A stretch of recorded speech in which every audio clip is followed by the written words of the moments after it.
Sejumlah tank tempur utama T-90M Prorif atau Breakthrough canggih telah didatangkan oleh Rusia. Tank ini tiba di zona operasi militer khusus Ukraina untuk melengkapi unit lapis baja distrik militer pusat.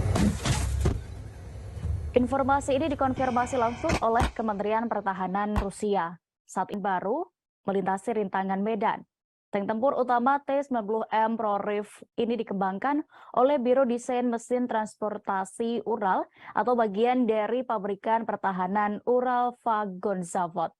Seperti yang disorot oleh pengembangnya, Prorif adalah kendaraan lapis baja tercanggih dalam keluarga tank T-90.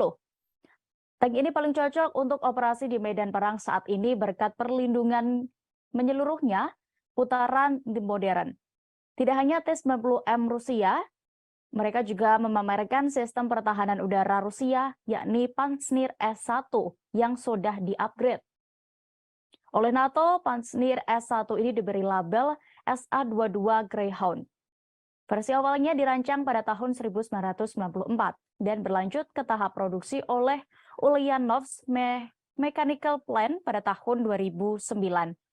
Konon Pantsir S1 menggunakan tipe 2A38M kaliber 30 x 165 mm buatan Tulamach-Zavod. Menggunakan kaliber 30 mm standar blok timur, maka varian amunisinya juga cukup banyak.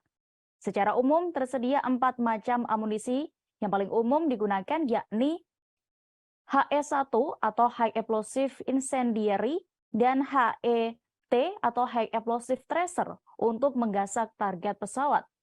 Kemudian APT atau Armor Piercing Tracer untuk dukungan tembakan bantuan di darat. Amunisi ini sanggup menembus lapisan baja setebal 18 mm dari jarak 1000 meter. Lalu ada yang lebih maut, yakni APDST, Armor Piercing Discarding Sabot Tracer, dengan desain sabot dan penetrator untuk menggebuk rapur lepis baja.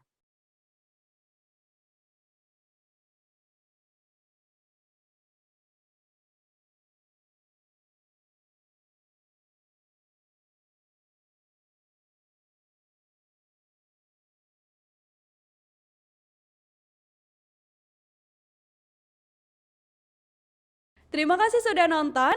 Jangan lupa like, subscribe, dan share ya.